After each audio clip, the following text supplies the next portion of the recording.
Bonjour à toutes les auditrices et tous les auditeurs de Civis Pacem, l'émission de l'Union pacifiste sur Radio Libertaire. Alors aujourd'hui, nous recevons Bernard Hourcade. Bernard Hourcade est géographe, directeur de recherche émérite au CNRS et surtout directeur du Centre de recherche sur le monde iranien. Et c'est justement ce monde iranien qui nous intéresse aujourd'hui et dont nous allons parler dans cette émission. Alors Bernard Hourcade, bonjour. Bonjour. Voilà, donc il faut quand même que je dise aussi que nous nous sommes rencontrés à la Bourse du Travail à l'occasion d'une réunion organisée par les Amis du monde diplomatique et qui avait pour titre « Quelle issue pour le mouvement de contestation en Iran ?» Alors ça c'est quand même très important parce que on est en plein dans l'actualité là. On va bien sûr en reparler de tout ça, mais auparavant, Bernard Hourcade, ce qui m'intéresserait, c'est de connaître un peu votre itinéraire, comment vous êtes retrouvé en Iran. Et la première information, alors vous allez me dire si c'est juste ou si c'est pas juste, que j'ai lu, service national, professeur à l'Institut français de Téhéran. Alors, service national, pourquoi?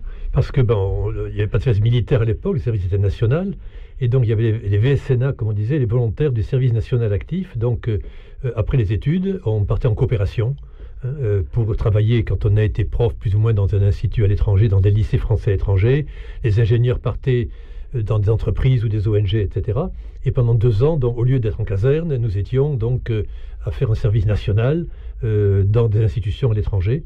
Et le hasard a fait que j'avais un programme pour aller au Canada, dans une université canadienne qui était en coopération avec la France, et donc c'était le pied à l'étrier pour une carrière universitaire. Et ça n'a pas marché du point de vue paperasserie. Et on m'a dit juste avant de partir, écoute, il n'y a plus de place du tout. Il y a, si vous voulez, à Téhéran, il y a un poste de prof de français, de civilisation française à l'Institut de Téhéran. J'ai dit oui, je prends. Où c'est Téhéran? C'est par là-bas. Bon. Et je suis donc débarqué en mois de septembre 1970 en Iran, ayant terminé mes études de géographie, découvrant un pays dont je ne connaissais strictement rien. Mais ça a été une découverte extraordinaire. Et oui, la preuve, c'est que vous avez consacré ensuite presque toute votre carrière universitaire et au CNRS de chercheur à l'Iran. Absolument. C'est une prison, une très belle prison, extraordinaire, puisque j'ai eu l'occasion d'y passer 2 ans là, de commencer ma thèse de doctorat.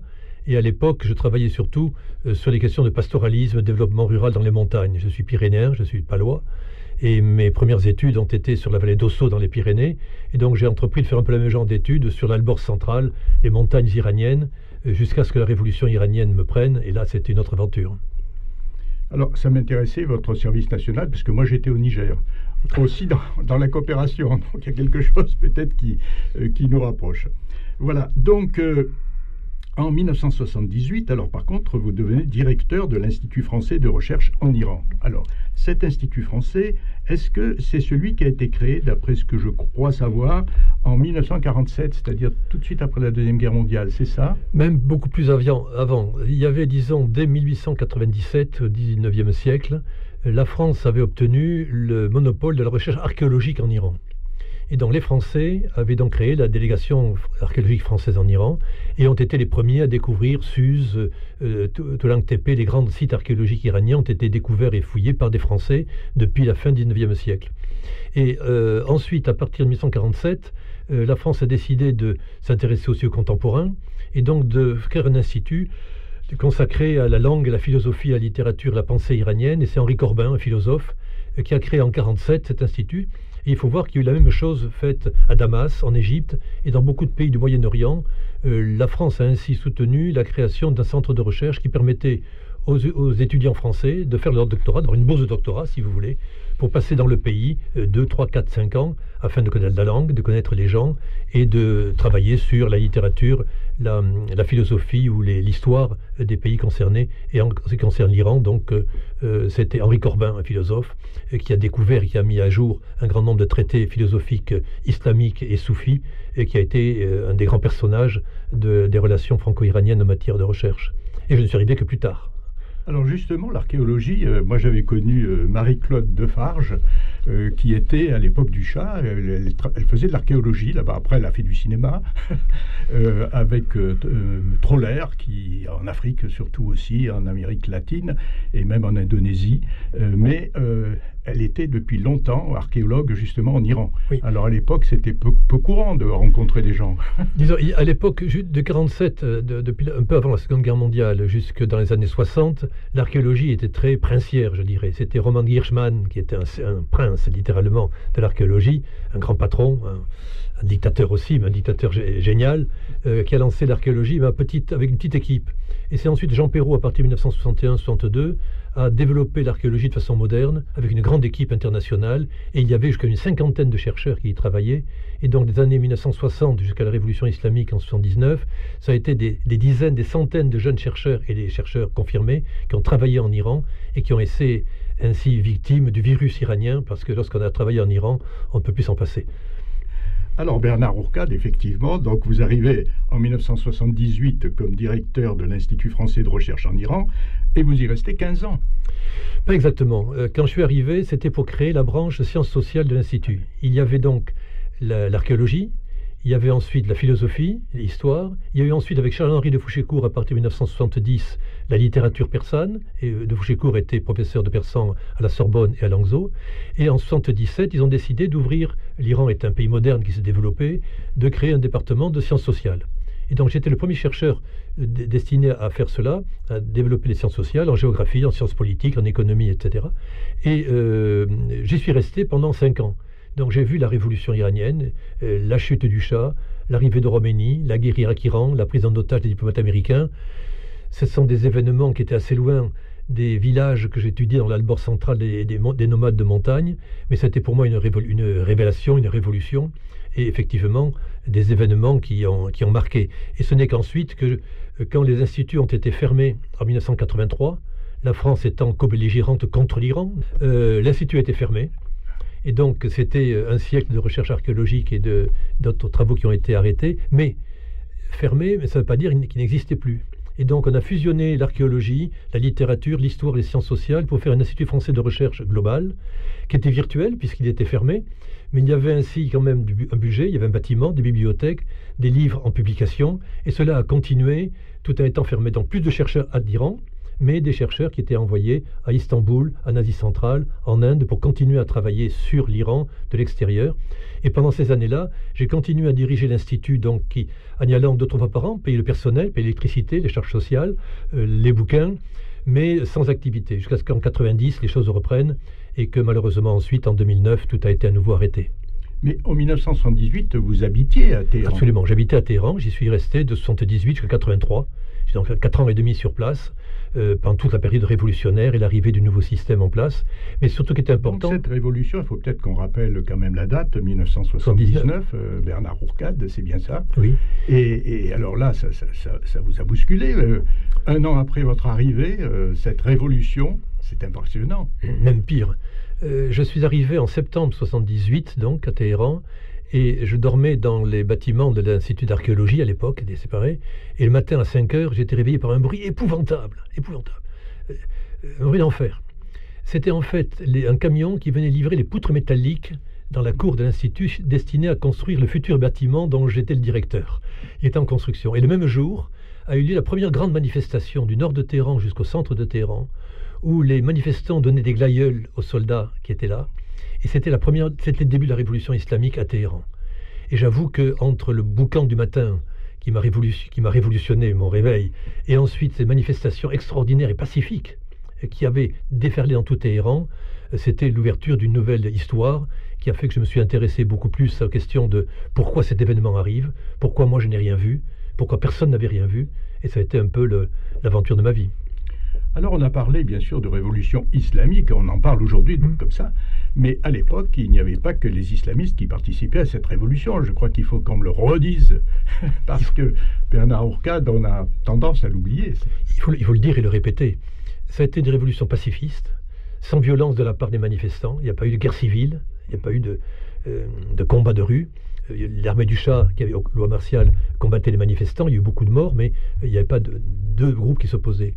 La révolution a commencé en fait avec des poésies, des récitals de poésie à l'Institut allemand Goethe, animé par le poète persan Ahmad Shamlou, qui était d'origine communiste, mais qui était un poète qui, plusieurs fois, l'a présenté au prix Nobel. Il aurait pu être prix Nobel de littérature.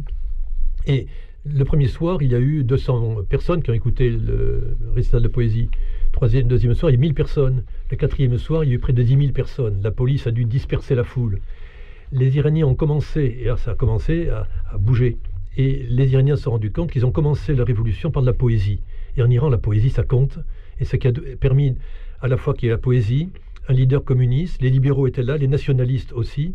Et ce n'est qu'après coup que les islamistes sont rentrés dans la course pour prendre finalement le pouvoir. Alors effectivement, la poésie, ça joue un rôle énorme. Enfin, moi, j'ai eu l'occasion d'aller de temps en temps en Iran, enfin 2 fois seulement, hein, avec de courts séjours. Mais ce qui m'a impressionné, justement, c'est que tous les Iraniens connaissent des poèmes.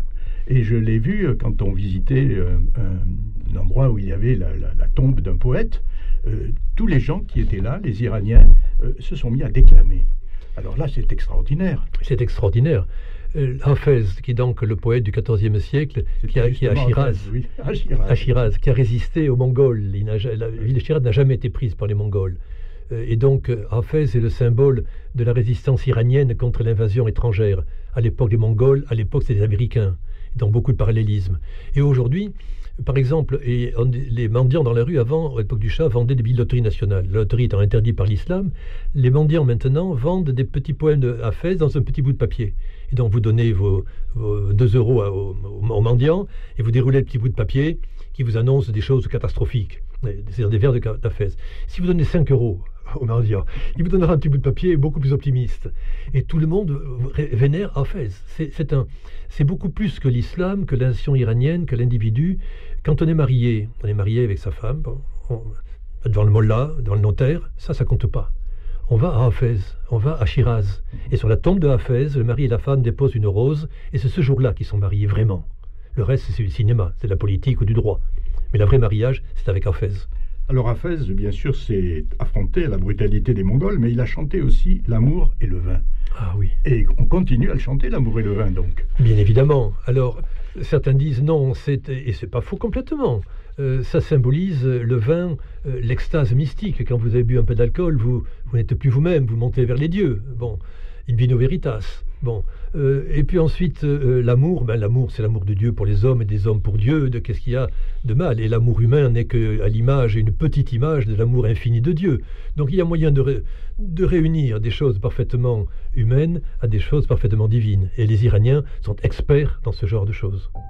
برای توی کوچه رقصیدن برای ترسیدن به وقت بوسیدن برای خواهرم خواهرت خواهرامون برای تغییر مغزا که بوسیدن برای شرمندگی برای بیپولی برای حسرت یک زندگی معمولی برای کودک زباله‌گرد و آرزوهاش برای این اقتصاد دستوری برای این هوای آلوده برای ولیعصر و درختای فرسوده برای پیروز و احتمال انقراضش برای سگهای بیگناه ممنوعه برای گریه های بیوقفه برای تصویر تکرار این لحظه برای چهره‌ای که میخنده برای دانش آموزا برای آینده برای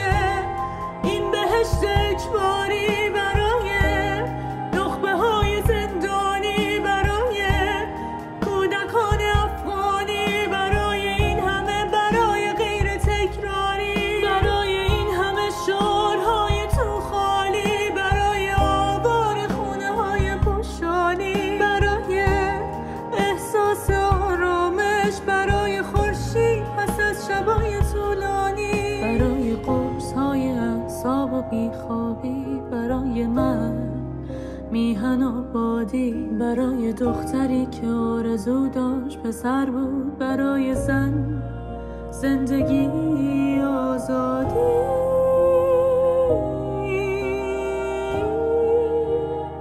برای آزادی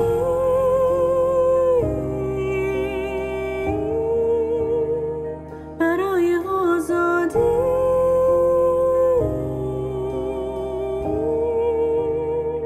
برای آزادی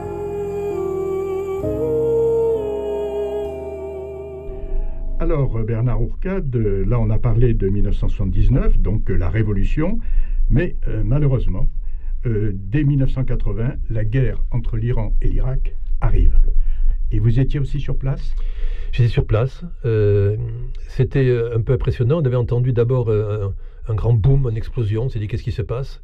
Et c'était les premiers bombardements irakiens sur l'aérodrome de Téhéran. Et on s'est rendu... Les choses étaient difficiles à l'époque. Les Iraniens, l'Iran est un pays en pleine révolution, donc expansionniste, voulant libérer le peuple musulman dans son ensemble, libérer Jérusalem, tout un discours normal de révolution outrancière.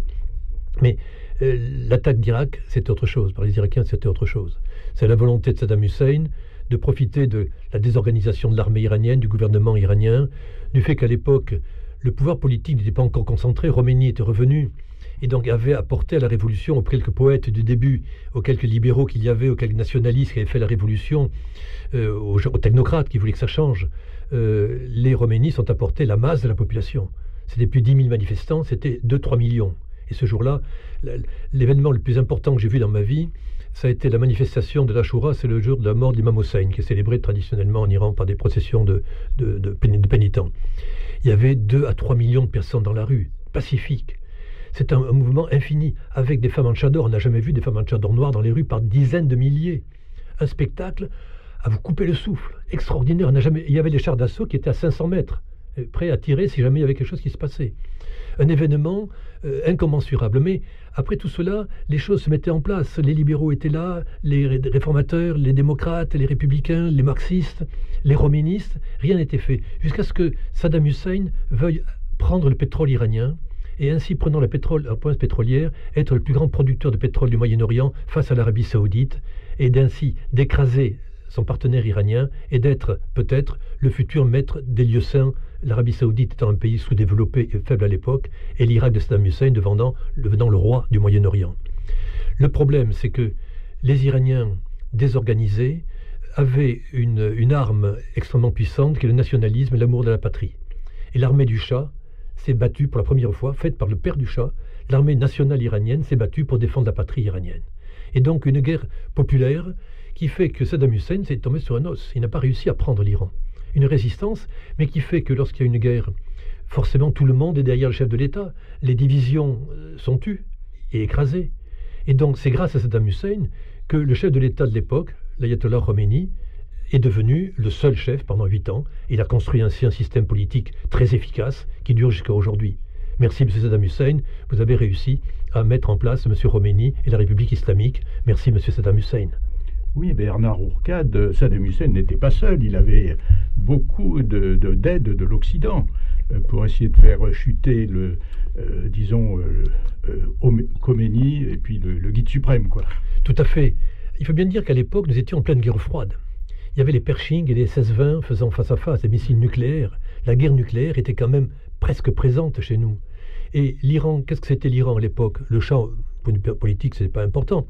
Le Shah était le rempart contre les communistes, contre l'URSS. Plus longue frontière contre l'URSS, avec l'armée américaine qui avait 60 000. Attendez, puisque vous êtes géographe, dites-moi par quel pays est entouré l'Iran? Parce que c'est intéressant, il y a énormément de pays qui entourent l'Iran.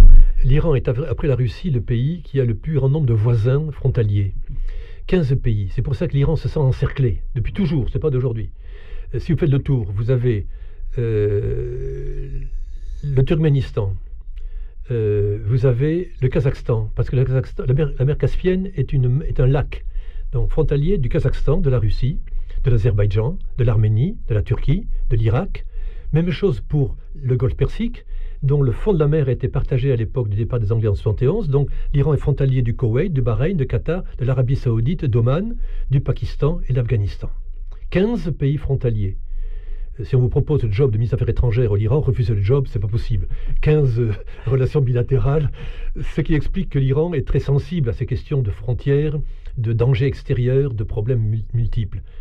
Et Saddam Hussein, à l'époque, effectivement, était le représentant des pays, des technocrates. La France et Chirac étaient très amis de Saddam Hussein, voyant là un jeune colonel qui est un peu rude en matière de démocratie, c'est évident, mais enfin, qui était capable de faire régner une laïcité socialiste, c'est le parti Baas au départ, et ces religieux un peu bizarre qui était au pouvoir en Iran, anti-israélien, c'était important, était finalement pas très fiable contre les Russes, contre les Soviétiques.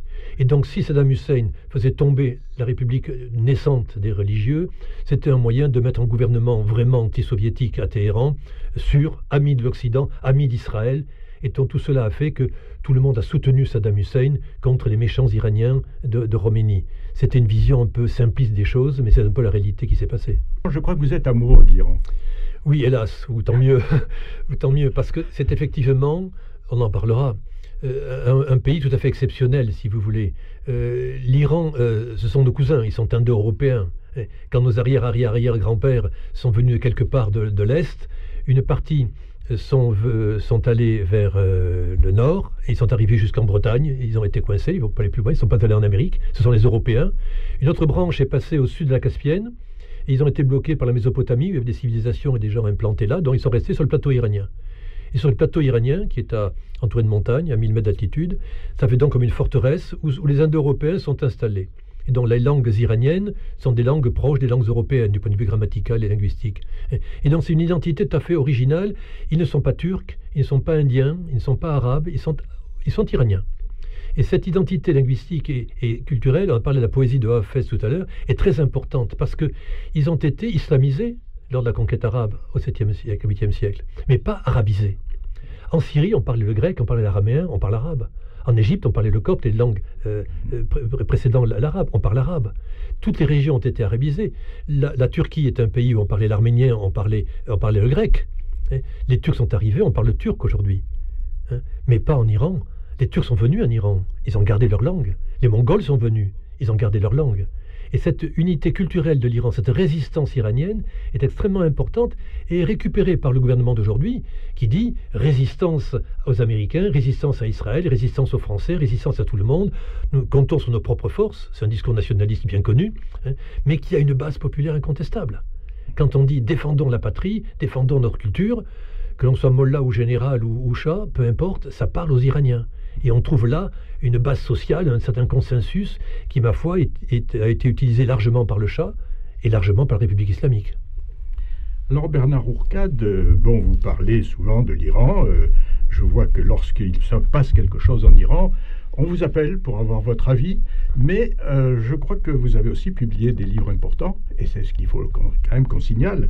Moi, celui que j'ai lu avant de partir en Iran, que vous avez publié, je crois, en 2016, vous allez me corriger si je me trompe sur la date, Géopolitique de l'Iran, les défis d'une renaissance, chez Fayard, en 2007, non, en 2007. 2007, c'était l'Iran 20e siècle. Oui. Ah, voilà. Et ensuite, la géopolitique de l'Iran, donc en 2011 et repris en 2016, parce qu'il s'agissait de voir effectivement comment, après la signature de l'accord sur le nucléaire, sur lequel on reviendra, je pense, oui. Une nouvelle phase de l'histoire de l'Iran commençait, après 40 années d'opposition aux États-Unis, d'opposition au monde entier, de sanctions économiques très dures contre l'Iran.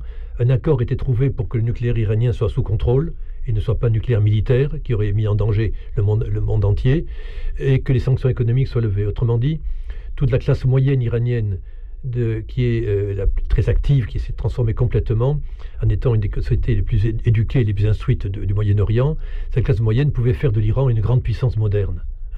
Et progressivement, l'Iran, qui est un pays ostracisé, tous les pays considèrent l'Iran comme un ennemi, comme un adversaire, déstabilisateur, le père du terrorisme mondial, etc., etc. L'expansion économique, l'ouverture économique internationale aurait peu à peu rendu impossible l'ostracisme contre l'Iran et le régime politique à l'intérieur.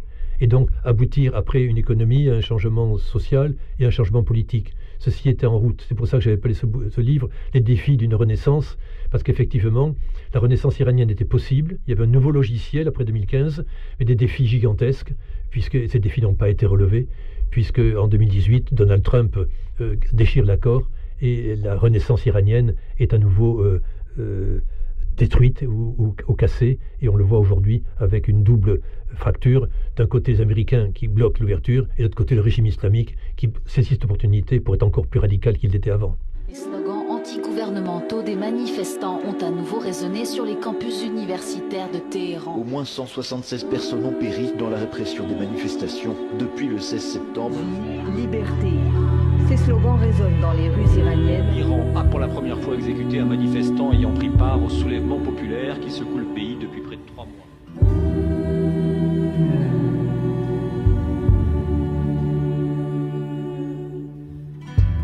Dans les rues encore danser, pour la peur qui nous glace d'avoir embrassé. Pour ma sœur, pour ta sœur, pour toutes nos sœurs, pour chambouler nos cerveaux prisonniers du passé. Pour la honte de ne pas pouvoir ramener le pain, pour l'envie de mener une vie normale tous les matins. Pour cet enfant de la rue, ses rêves oubliés, mais qu'est-ce qu'un rêve nous a-t-il demandé? Pour cet argent qui ne pousse encore que pour ceux d'en haut, pour l'air pollué qu'on respire toujours sans dire un mot, pour Valiaz et ses arbres épuisés, pour Pilouse, le petit guépard en danger. Pour ces chiens innocents à qui l'on interdit la vie, pour les appels glaçants qui réveillent en pleine nuit, pour ces larmes qui coulent encore sans retenue, pour l'image du moment qui ne se répétera plus, pour le visage qui affiche son sourire enfin, pour les écoliers, pour ce que deviendrait demain, pour échapper enfin au paradis forcé, pour tous les génies qu'on a enfermés, pour les petits arcans qui courent dans les rues du pays, pour ces millions de pareillés à l'infini, pour tous ces slogans vides dans la bouche des enfants, pour ces maisons fragiles tombées ou parties au vent, pour voir le soleil après de longues nuits, pour ces calmants et pour ces milliers de nuits d'insomnie, pour un instant de paix, de pure tranquillité, pour l'homme, pour la patrie et la prospérité, pour les filles qui regrettent d'être ce qu'elles sont, pour ne pas être nées dans le corps d'un garçon, pour la femme, pour la vie, la liberté. Baroye zan, zendegi azadi.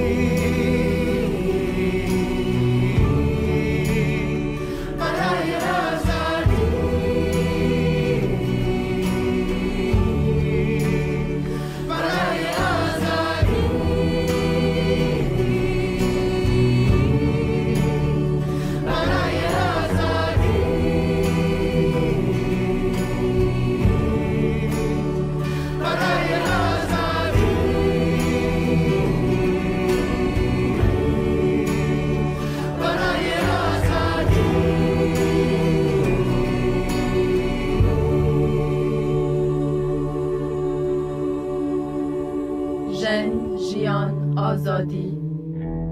Femme, vie, liberté. Vous êtes à l'écoute de l'émission Civis Pacem de l'Union pacifiste sur Radio Libertaire et vous venez d'entendre la chanson Baraye. Cette chanson a été composée par l'artiste iranien Shervin Bajibour au début des manifestations qui ont suivi la mort de Masha Amini. Publiée environ 2 semaines après le début des manifestations, sur Instagram, elle a connu un énorme succès. Vous l'avez entendu chanter au début de l'émission par Kimia Jaberi en persan, et vous venez d'entendre la version française interprétée par des artistes québécois. Et maintenant, nous reprenons notre conversation avec Bernard Ourcade pour parler de la situation actuelle en Iran. Vous avez déjà publié dans une publication documentation photographique Iran, paradoxe d'une nation, la révolution des Iraniens. Alors là, on est en pleine actualité. Et puis j'ai vu aussi sur ce que vous m'avez envoyé, un article que vous avez publié sur Orient 21. Alors je conseille Orient 21 qui a été créé par Alain Grèche, que nous connaissons bien au Monde Diplo, et avec lequel on a fait déjà des émissions pour Radio Libertaire. J'imagine. Alors là, vous avez écrit un texte, enfin vous en avez écrit plusieurs, j'ai vu, vous en avez écrit plusieurs, mais sur la révolte de la 3e génération. Alors là, on va y arriver à cette révolte-là. Cette révolte, disons, qui a démarré le 13 septembre 2022, Masha Amini, jeune femme de 22 ans, a été arrêtée par la police de la moralité, la police de la moralité, puisqu'elle ne portait pas son voile tout à fait correctement, et 3 jours après, dans le commissariat, elle meurt. Alors là, donc, ça crée une révolte énorme en Iran, telle qu'on n'en a jamais connue, je crois. C'est un phénomène tout à fait exceptionnel. Nous autres chercheurs en sciences sociales, ça fait des années que nous constatons que la société iranienne évolue de façon tout à fait surprenante, dans un système politique également surprenant qui va à l'encontre de ce que veut la population. dans un paradoxe d'un régime assez fermé, assez incapable de voir des ouvertures, des progrès, incapable de voir le potentiel qu'il y a dans le pays véritablement, et une société qui explose littéralement. On a parlé tout à l'heure de la révolution de 1979, où le Shah, la plus ancienne monarchie du monde, s'effondre par un mouvement populaire, finalement sans combattre. Et le Shah est parti sans combattre. 7 février 1979, c'est l'anniversaire de la révolution aujourd'hui même, 11 février, la prise du pouvoir par Khomeini. Mais ce jour-là de février 1979, à mon avis, il y a 2 événements importants, peut-être plus importants que la chute du Shah et l'arrivée de Khomeini. C'est la première fois de l'histoire millénaire de l'Iran que la moitié des Iraniens habitent en ville et que la moitié des Iraniens savent lire et écrire. La courbe, les 50% arrivent là, et l'urbanisation continue après jusqu'à 80% aujourd'hui, et la scolarisation continue aujourd'hui jusqu'à 95%. Autrement dit, la société iranienne qui a évolué depuis les années 1930, et la révolution blanche du Shah a incontestablement, malgré ses 1000 défauts, lancé la société iranienne dans le développement et l'émergence. Et ces gens-là, en 1979, on dit le Shah est un peu rétrograde, il bloque la démocratie, on est plus fort que ça, donc le Shah, on va trouver quelque chose d'autre. Ils se sont fait piéger par la suite, mais c'est autre histoire. Mais malgré le piège de la République islamique, la société a continué sa révolution intérieure. Et dans un combat extraordinaire, et un combat d'autant plus fort quand il a été mené par les femmes. Puisque, comme dans beaucoup de pays, mais encore plus dans les pays musulmans, les femmes sont dans une situation très marginale, très méprisée, le machisme et le patriarcat est encore plus fort, et elles ont été, parce qu'on leur a imposé le foulard, c'est rien du tout un bout de chiffon sur la tête, mais symboliquement c'est inacceptable, à une société féminine qui était en pleine expansion. Et donc parce que justement le port du voile était stupide, était un symbole d'humiliation gratuit, en quelque sorte, que c'est devenu quelque chose de symbole de toute une oppression. Mais ça n'a pas empêché les Iraniennes de continuer à évoluer. Et l'Iran est le pays où la chute de la fécondité, le nombre d'enfants par femme, qui était un indicateur très important de l'évolution d'une société, s'est effondré littéralement. À l'époque du Shah, c'est 6 ou 7 enfants par femme, et aujourd'hui c'est moins qu'en France, 1,7, moins qu'en France.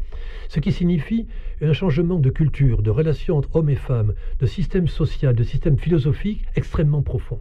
Et ceci a été vu, et nous autres chercheurs en sciences sociales, c'est Marie Ladier, avec qui je ne suis pas toujours d'accord aujourd'hui, qui était l'autre jour dans la réunion à la Bourse du Travail, qui m'a apporté la contradiction, mais c'est quelqu'un qui a fait une découverte exceptionnelle, qui était la première en démographe à montrer la chute de la fécondité. Elle s'est fait insulter par tout le monde. Mais non, qu'est-ce que tu racontes? Khomeini a dit faites des enfants. C'est pas possible dans une dictature, les Iraniens aient moins d'enfants. Elle a dit, c'est pas Khomeini qui est en cause, c'est pas lui qui fait des enfants, c'est les Iraniens et les Iraniennes.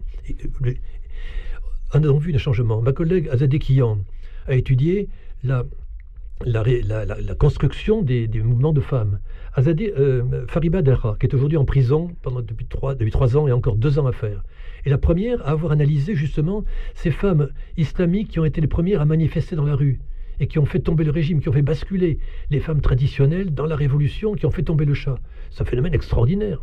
Et elle était la première à étudier ça. C'est pour ça qu'elle est en prison, à mon avis. Moi-même, j'ai montré l'émergence des banlieues. Et des banlieues de Téhéran, et aujourd'hui Téhéran, c'est la ville de Téhéran, mais les banlieues sont plus importantes que la ville de Téhéran. Et c'est là que ça se passe. Nous avons donc montré tout cela, et on s'attendait à ce qu'un jour il se passe quelque chose, que ça se traduise en termes politiques, et pas simplement en des articles de revues savantes montrant l'évolution de la société iranienne. Bon, ça c'est notre job de chercheur, mais on était un peu fatigué, un peu désespéré en disant on écrit, ça change, mais rien ne change. Et donc quand on a vu 2015, on s'est dit ça y est, l'accord sur le nucléaire va permettre enfin la libération des Iraniens. Ils vont pouvoir donner ce qu'ils ont dans le ventre, tout ce qu'ils savent faire, et le régime va être obligé de céder la place. Et puis Trump arrive et déchire l'accord. Résultat, les Iraniens sont KO debout. La classe moyenne iranienne nouvelle, d'origine populaire. Les étudiants iraniens aujourd'hui sont très nombreux en Iran, pas à l'étranger. Et donc, ils ont été KO debout. J'étais ingénieur chez Peugeot, j'avais un très bon salaire, je dirigeais une entreprise de 700 ouvriers. Et du jour au lendemain, c'était fini. Peugeot a dû partir et je me retrouve au chômage, alors que j'avais une perspective extraordinaire. Et comme moi, j'ai des dizaines, des centaines, des milliers d'ingénieurs, de techniciens, d'ouvriers qui avaient des opportunités qui ont été cassées. Donc, un grand coup sur la tête. Et puis, les choses vont vaille que vaille, ça traîne, ça n'évolue pas, on en parlera tout à l'heure, je pense. Et puis, arrive un accident. On n'a pas tué Mahsa Amini volontairement, mais le système était de nature à la tuer. On arrête quelqu'un pour un fichu foulard mal placé. Parce qu'effectivement, les plus radicaux en Iran ont dit la société veut l'ouverture économique. c'est fini, on ne pourra pas l'avoir. Si on laisse faire comme ça, la société iranienne, notre révolution islamique va perdre son âme. Donc il faut être très strict sur le plan de la religion, sur le plan des mœurs. Et Raïssi, le président de la République élu en 21, avec pour la première fois 52% d'abstention en Iran, un record historique. Ce personnage-là, qui est un personnage falot, mais efficace, il a réformé la police en décembre 1921. Réformer la police pour que les carnets de la Révolution et la police nationale soient bien unifiés et coordonnés. Et ma foi, quelques mois plus tard, cette même police bien organisée a tué Mahsa Amini et 500 autres personnes, déclenchant un mouvement qui est un mouvement profond. Un mouvement, je disais, d'une révolution culturelle. Non pas pour dire que c'est culturel, c'est pas politique, non. Culturel, c'est-à-dire existentiel, profond, qui sort des tripes. Ça touche la vie des gens. Et ceci est en marche. Et dans tout ce que nous autres chercheurs en sciences sociales, excusez-moi d'être un peu long, mais avons montré depuis 40 ans, ça explose au plein jour aujourd'hui. La société iranienne et le sang des 500 personnes qui ont été tuées par la police scellent un peu cette révolution qui ne pourra pas revenir en arrière.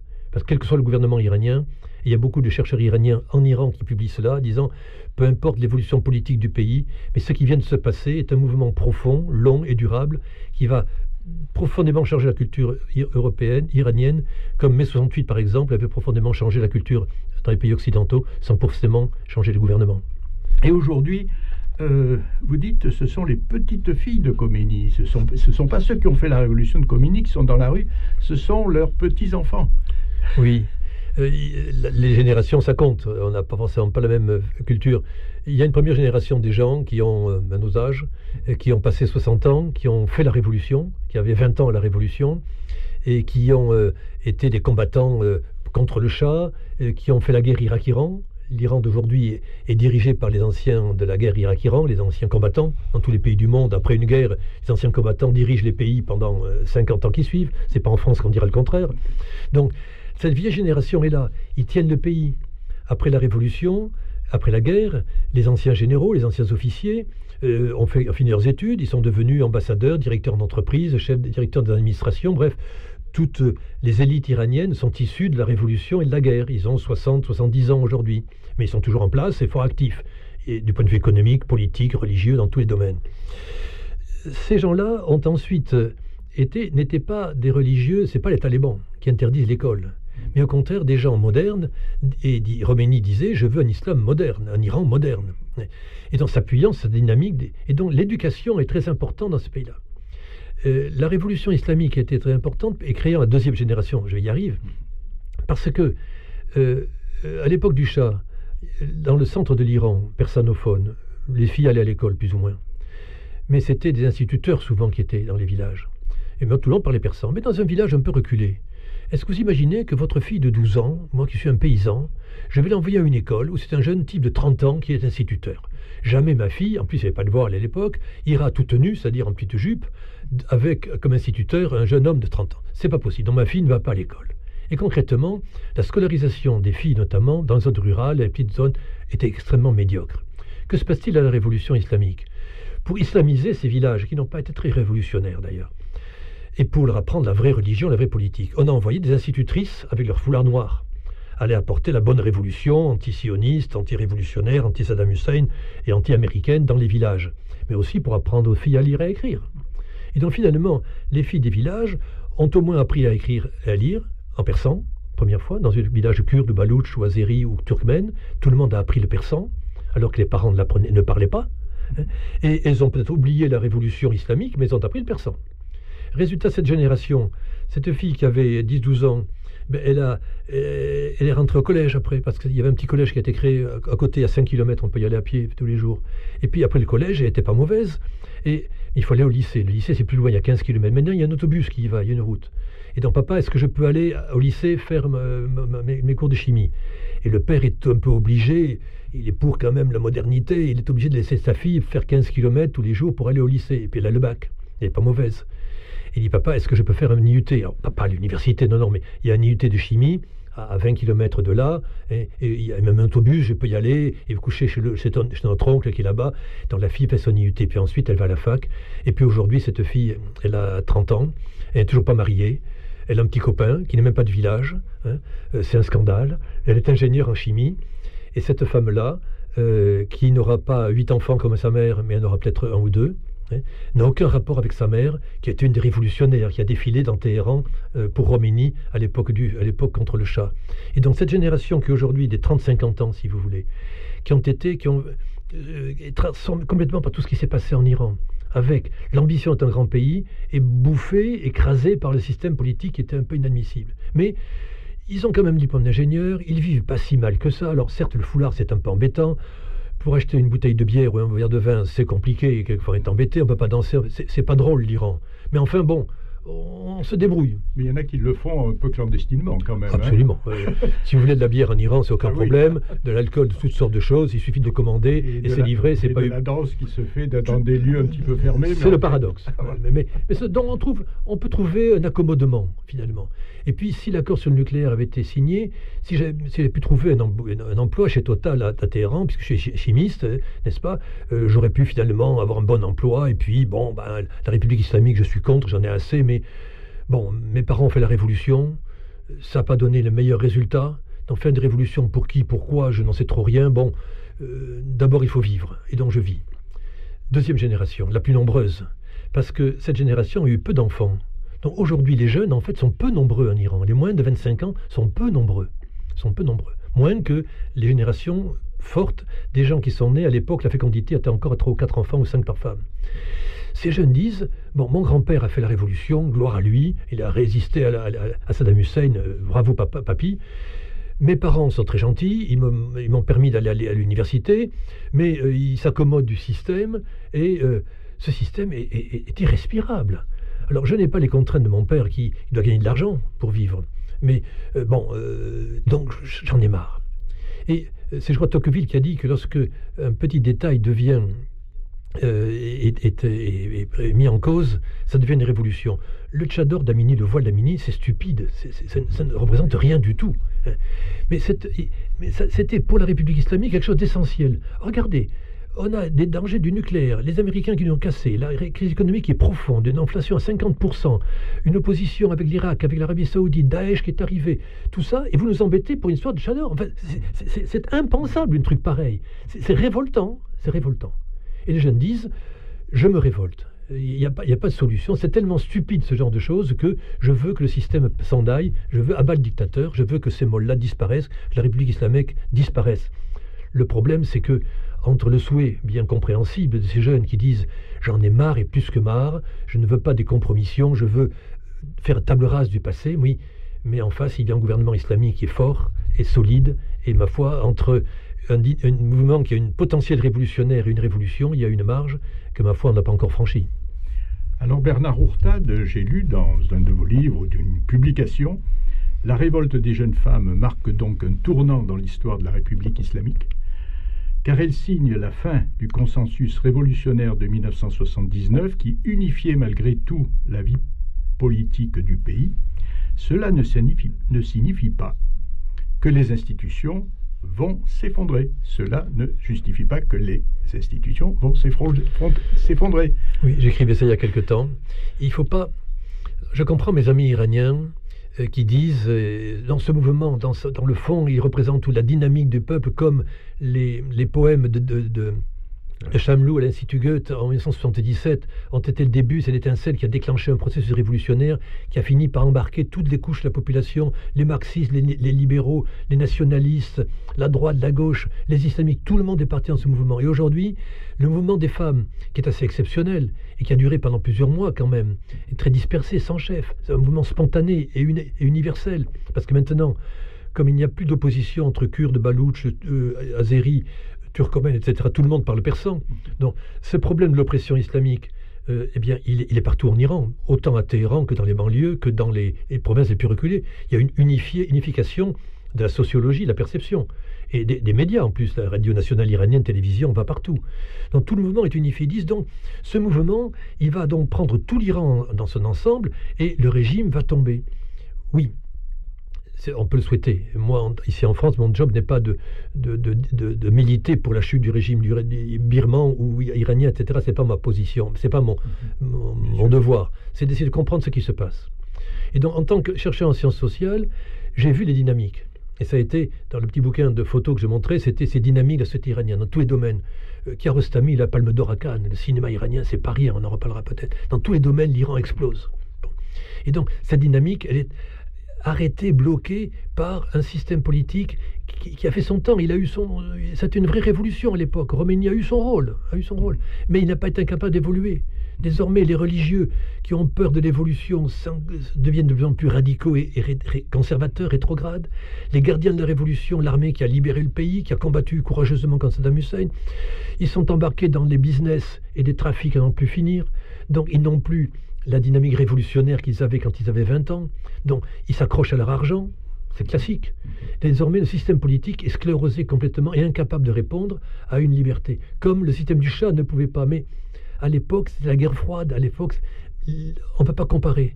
Et donc, de dire aujourd'hui que les aspirations de la population iranienne sont les mêmes qu'en 1977, oui, incontestablement, même beaucoup plus fort aujourd'hui, beaucoup plus universel qu'aujourd'hui.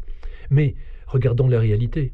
Regardons la réalité des rapports de force. La police, elle est là, elle tue avec efficacité, elle réprime de plus en plus, change de technique, et donc les institutions sont là. Et pour faire tomber des institutions, il faut être efficace. Il faut connaître son ennemi, son adversaire, et savoir les points faibles, les points forts, les alliés, les ennemis, et c'est quelque chose de difficile.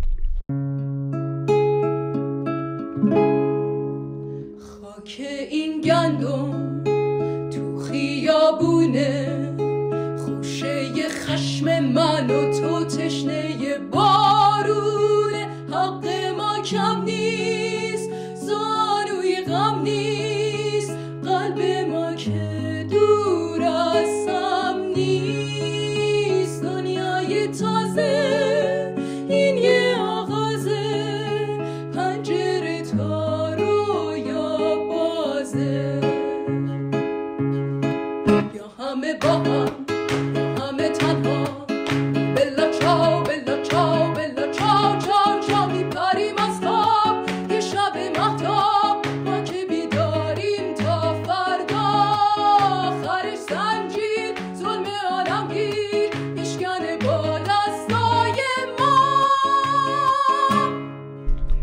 Bernard Ourcade, effectivement, bon, la répression, on en entend parler quand même.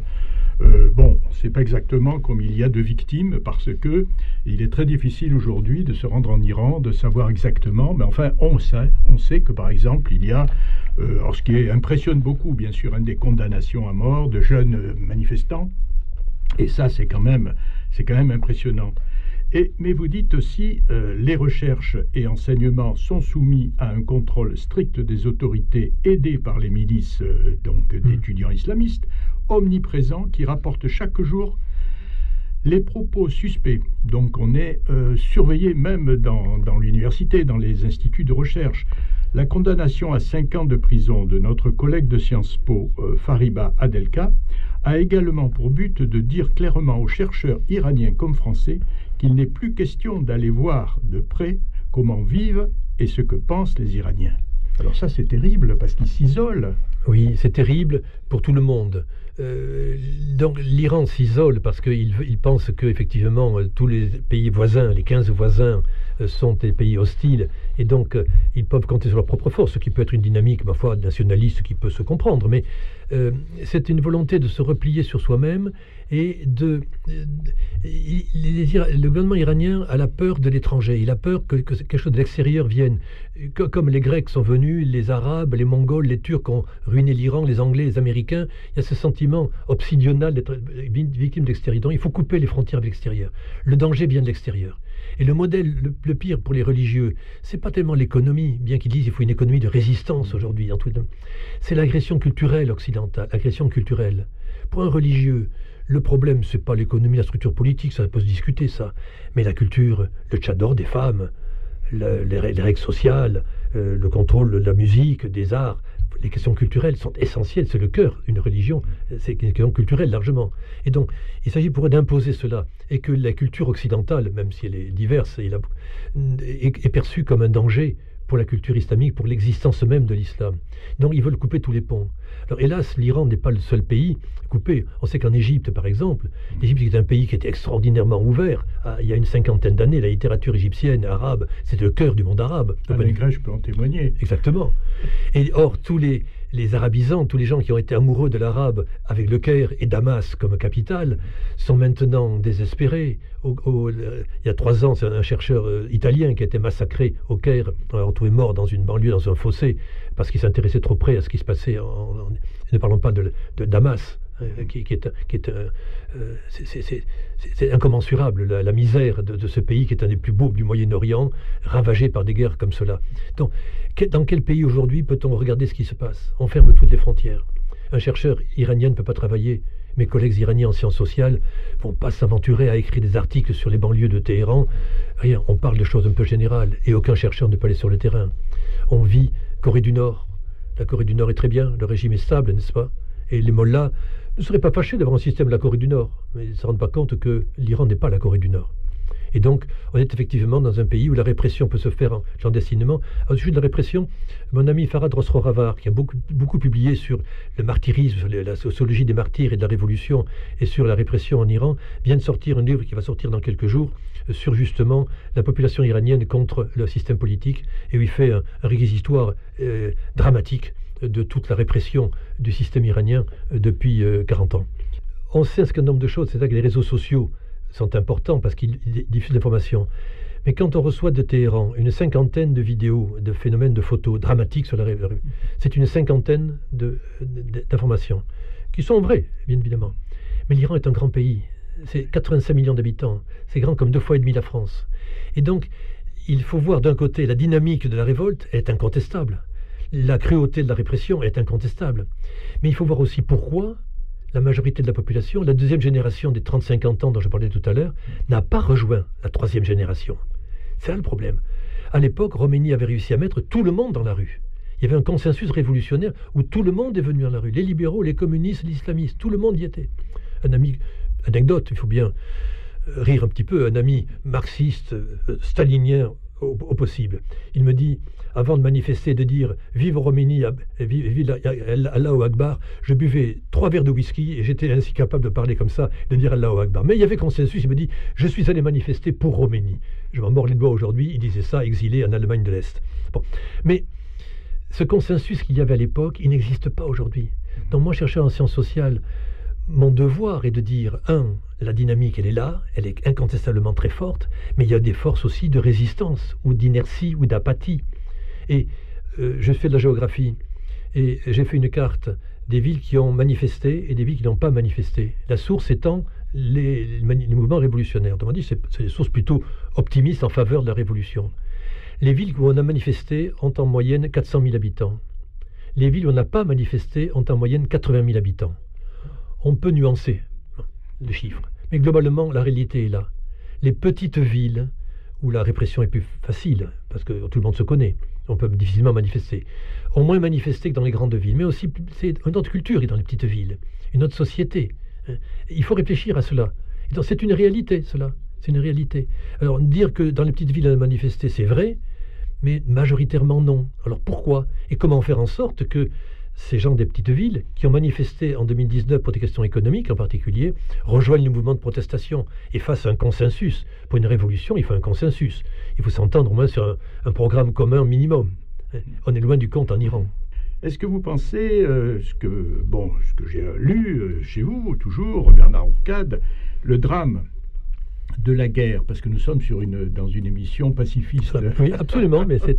Le drame de la guerre Irak-Iran, avec ses centaines de milliers de morts et de blessés, reste aujourd'hui une clé de lecture essentielle pour comprendre une vie politique largement contrôlée par les anciens combattants. Oui. Alors, cette guerre, malgré tout, on en ressent encore aujourd'hui les effets. Tout à fait. Comme je disais tout à l'heure, une guerre fait des morts, hélas, fait surtout beaucoup d'anciens combattants.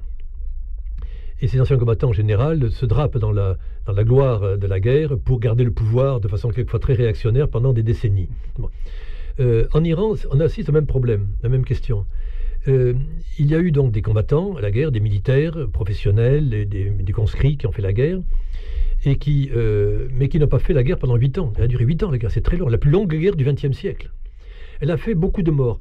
Pas autant de morts que cela. Il y a eu 500 000, 600 000 morts en Iran, beaucoup de blessés ensuite. Mais c'est énorme, 500 000 morts. Mais en 8 ans. Donc c'est pas le nombre de morts parce que la guerre n'a pas touché les villes. Les morts de la Seconde Guerre mondiale, c'est des bombardements dans les villes, des civils, pas des militaires. Les militaires sont assez forts pour ne pas se faire tuer à la guerre. Ils ont les gilets pare-balles, ils sont enterrés, ils ont des blindages. Les civils n'en ont pas. Donc la guerre a fait quelquefois beaucoup de morts sur très peu de temps, sur un front très limité. Mais surtout, ce qui est important, c'est que les gens ont tourné à la guerre. Ils ont fait 2 ans, 3 ans de front, après ils revenaient dans la vie civile. Ça fait donc, il y avait 1 million d'hommes sous le drapeau, 1 million d'hommes qui a tourné. Ça fait au total 5 ou 6 millions d'hommes qui ont été soldats pendant la guerre. Et ensuite, vous aviez les bassidjis, les miliciens. Pour aider, pour être brancardier, cuisinier, chauffeur, tous les petits métiers de l'intendance militaire, ils ont embauché des miliciens qui étaient volontaires, certains comme chair à canon, mais aussi pour faire les tâches secondaires de l'armée. Ces gens-là, ces petits gens s'embauchaient comme volontaires, ils sont partis à la guerre, et ils sont revenus vivants, la plupart. Mais revenus vivants, ils avaient une carte d'anciens combattants. Cette carte d'anciens combattants leur donne des avantages. Il y a un concours au PTT pour être facteur dans le village. Tout le monde passe le concours. Comme par hasard, c'est moi qui ai été reçu, parce que j'ai fait 2 ans de bassidji, et donc je suis celui qui est le plus moralement apte à pouvoir distribuer le courrier, n'est-ce pas? Et donc c'est moi qui ai le poste de facteur. Pour mes qualités certainement de lettré, mais aussi parce que j'étais ancien combattant. Résultat, toute la société iranienne après la guerre a été contrôlée du ministre au chauffeur, au jardinier du ministère de la Défense, par ces anciens combattants, qui avaient cette gloire de la guerre et qui ont fait évidemment un pouvoir conservateur, qui ont bloqué le système. Et c'est ça qui est un élément très important. Et alors, aujourd'hui, certes, la guerre est beaucoup plus loin. Les martyrs de la guerre sont morts et enterrés. Il n'y a plus cette logique. Les nouvelles générations disent « Désolé, papy, mais Verdun, c'était loin. Bravo, tu as résisté. Tu as fait la guerre, il fallait la faire. C'est une guerre imposée. En Iran, on dit la guerre imposée. C'est pas faux. Et donc, une guerre pour la liberté, pour la démocratie, tout ça. Mais maintenant, c'est fini. Donc, il y a d'autres éléments. Donc, la guerre a aujourd'hui une valeur de répulsion. Et ce n'est pas la guerre contre Daesh qui a été appréciée par les Iraniens aussi, parce que l'Iran, entre nous, est le seul pays du Moyen-Orient à faire la guerre contre Daesh. Et les Saoudiens subventionnaient la guerre, mais c'est les Iraniens qui l'ont faite. Mais cette guerre est une sale guerre aussi. C'est la guerre du Hezbollah, c'est la guerre de Syrie, pour soutenir un dictateur et pas forcément contre Daesh. Donc cette seconde guerre et ces militaires, ces gardiens de la révolution d'aujourd'hui, qui n'ont pas libéré la patrie, mais ont été au Liban, contre Israël, certes, l'Israël combat les Palestiniens, mais enfin, c'est un peu loin tout ça. Mais une guerre aussi pour soutenir Bachar el-Assad, qui n'est pas un démocrate.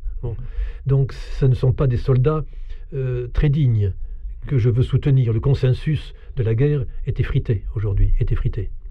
Mais il y a quelque chose aussi qui est très important actuellement en Iran et qui pose problème, c'est le nucléaire. Oui. Alors, ce fameux nucléaire, donc, on peut dire quand même que la France a été à l'origine du nucléaire iranien.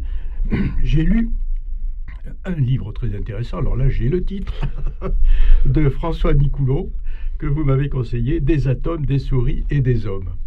Alors, on va parler un petit peu de ce nucléaire iranien qui a démarré dès 1974, je crois.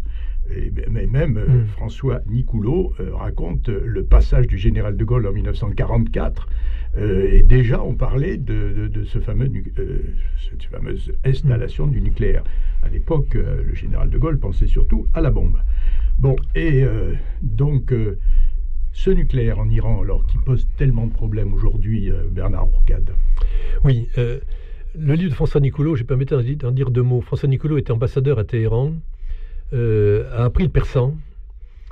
C'est un ambassadeur, c'est le seul ambassadeur qui, ayant quitté ses fonctions à Téhéran, a continué à s'intéresser à l'Iran. Et pendant des années, avant son décès malheureux et prématuré, il y a 2 ans maintenant, était un excellent analyste de la situation iranienne, qui connaissait de l'intérieur comme diplomate.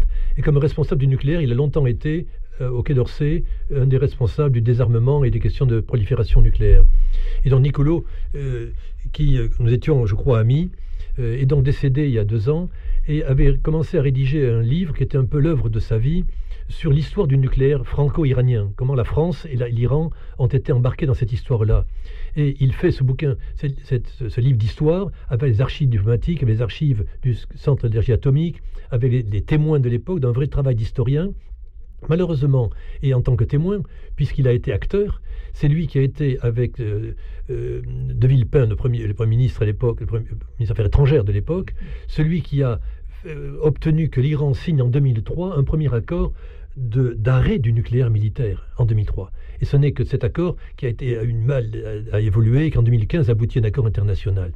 Donc Niccolo était vraiment l'acteur de cela, ça lui tenait vraiment au cœur. Et il n'avait pas terminé son livre, mais heureusement, il a donné son manuscrit à quelques amis, dont moi-même, pour le terminer. Et donc j'ai eu cet honneur de recevoir son manuscrit inachevé et de compléter, grâce au blog qu'il avait rédigé, les derniers chapitres en faisant du copier-coller pour donner la parole de Niccolo, de sa plume, mais avec un montage que j'ai pu faire.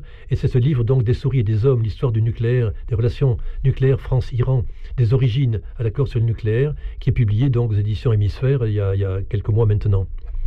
Alors, je dois dire que je l'ai lu avec beaucoup d'intérêt, parce que on suit cette histoire avec ses services secrets, ses allées-venues entre les diplomates, ce qui marche pas, les rivalités entre nations. Enfin, je ne dirais pas que c'est un roman policier, presque, mais presque.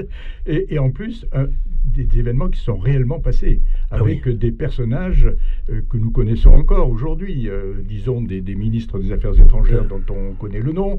Là, je vois que c'est aussi Pierre Jox qui a fait la préface. Et sa préface, voilà, quand vous l'avez terminé, justement, il n'y a pas très longtemps, avec le blog, etc., déjà, vous aviez pressenti ce qui allait se passer, notamment après l'intervention de Donald Trump, qui avait déchiré cet accord du 14 juillet 2015. Oui. Alors Niccolo, on voit le travail qu'il a fait, énorme, pour arriver à cet accord. C'était très difficile, en définitive. Les Français n'ont pas été les plus actifs, d'après ce qu'il raconte.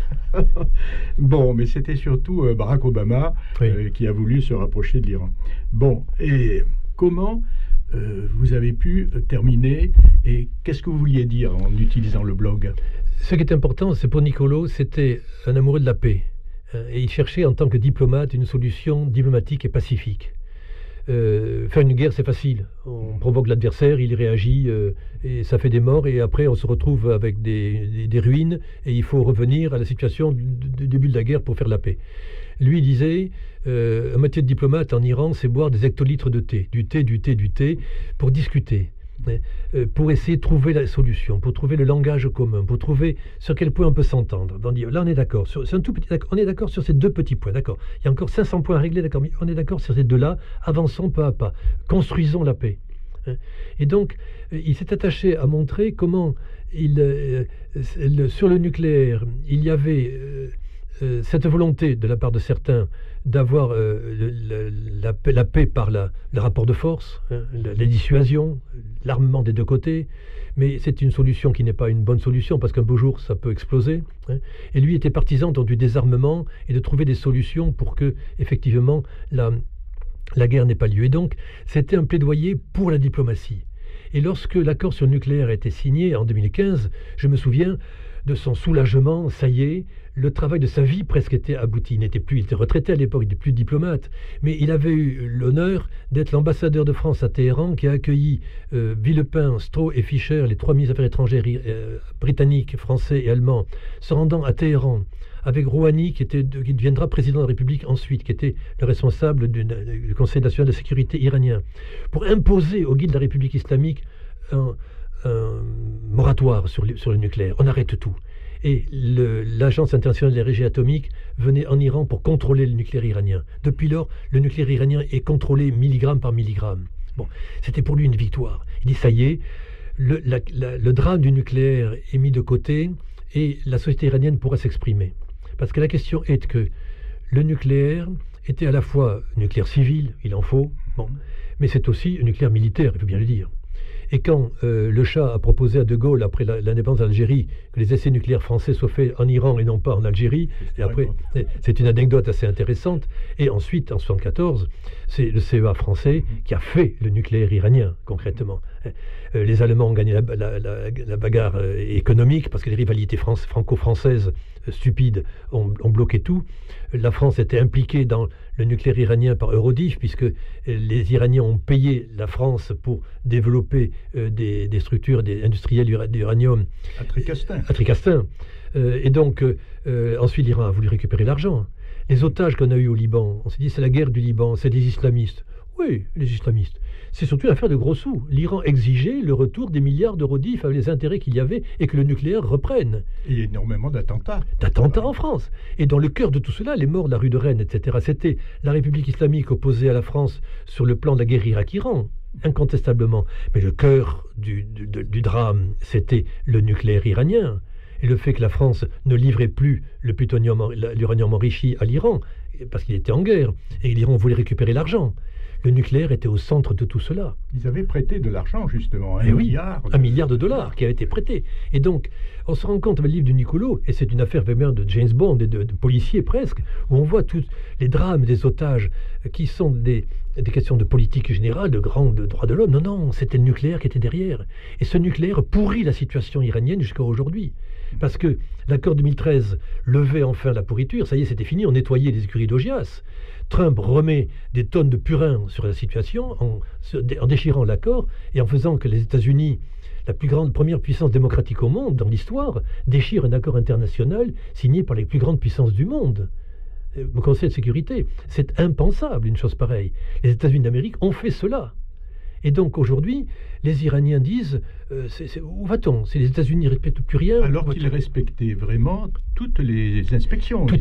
C'était inspecté totalement. Les Iraniens étaient parfaitement dans les clous. Ils voulaient être plus royalistes que le roi, plus anti-nucléaires que les anti-nucléaires. Donc les Iraniens respectaient parfaitement tout. Pour une partie de données. Alors en Israël, ils disaient les Iraniens sont des menteurs. Oui, stupide de dire ce genre de choses. Les Iraniens contrôlaient tout. Mais ce qui était en danger à l'époque, de mon point de vue, c'était pas le risque d'une bombe atomique iranienne qui à l'époque était contrôlée et contrôlable. On pouvait continuer. C'est le soft power iranien, c'est la société iranienne. Parce qu'on savait très bien que les 85 millions d'Iraniens, instruits comme ils ont été instruits, comme je l'ai montré tout à l'heure, avec le nationalisme qu'ils ont, avec la poésie qu'ils ont, la créativité artistique qu'ils ont dans le cinéma, etc., devenaient la plus grande puissance économique, politique et culturelle du Moyen-Orient, pas militaire. Alors regardez le Hezbollah, ce qu'ils font au Liban, ce qu'ils font en Syrie, ce qu'ils font au Yémen, oui, mais ça, ce sont des conséquences de la guerre Irak-Iran, d'une vieille politique. Fondamentalement, en Iran, et l'événement qu'on vit aujourd'hui le montre, c'est les dynamiques des sociétés iraniennes dans toutes les exceptions. Et ça, si je suis le roi d'Arabie, le président de la République irakienne, d'Égypte, de Jordanie ou d'ailleurs, j'ai peur que dans l'avenir, la grande puissance qui compte sur le plan économique, culturel, politique, civilisationnel des femmes, du statut des femmes, etc., c'est l'Iran, qui a expérimenté en même temps 40 années de république islamique, l'islam politique. L'Iran l'a remis au goût du jour. Elle a expérimenté. Ils en sont revenus, l'islam politique. Pour reprendre l'expression d'Olivier Roy, c'est l'échec de l'islam politique. En Arabie Saoudite ou en Égypte, on a fait la révolution. L'islam, c'est la solution.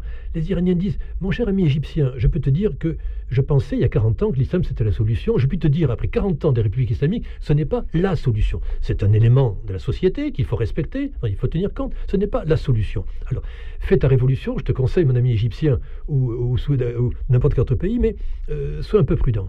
On avait donc l'émergence d'une société iranienne puissante. Et pour les Israéliens, par exemple, qu'est-ce qui est important? Un Iran qui dit « Vive la Palestine, vive libérons Jérusalem », ce sont des mots, largement. Ou si l'Iran est un pays solide, qui, aux Nations Unies, défendait véritablement les droits du peuple palestinien, pacifiquement, par sa force de conviction, ce serait autrement plus dangereux, entre guillemets, pour Israël, que les vociférations de quelques ayatollahs à Téhéran. Et donc, à mon avis, cette dynamique-là est cassée par Trump, et dans cette déréliction actuelle, on a, Dieu merci, cette émergence de la révolution des femmes et des jeunes qui disent « Non, je n'accepte pas la situation, il y a moyen de faire quelque chose ».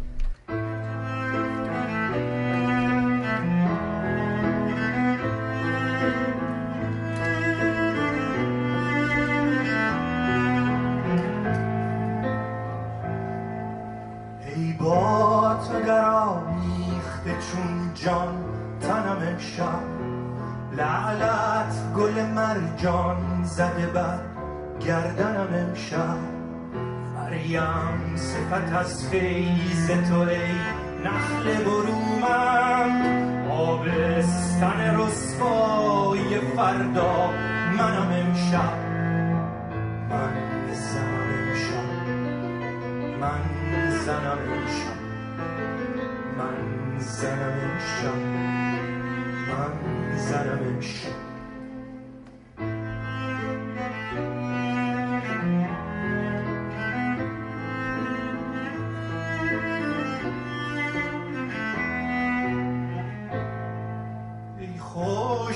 پرهیز که جانم ز تو فرسود روشن شودت چشم که تر دامنم امشب مهتابی و پاشیده شدی در شب جانم از پرتو لطف تو چنین روشنم امشب من زنم امشب من زنم امشب من زنم امشب من زنم امشب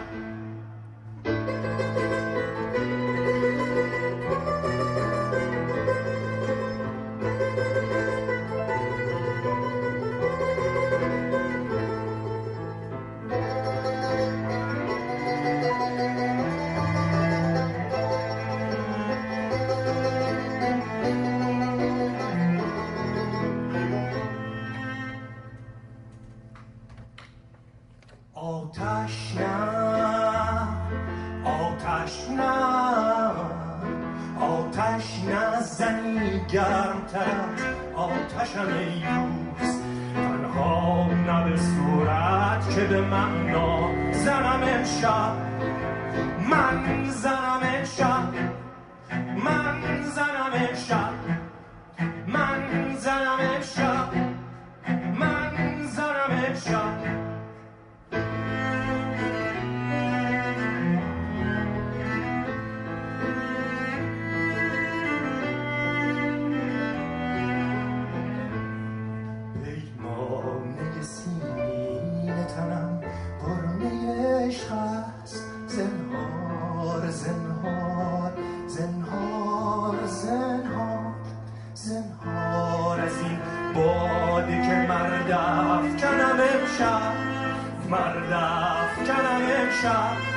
مردف کنم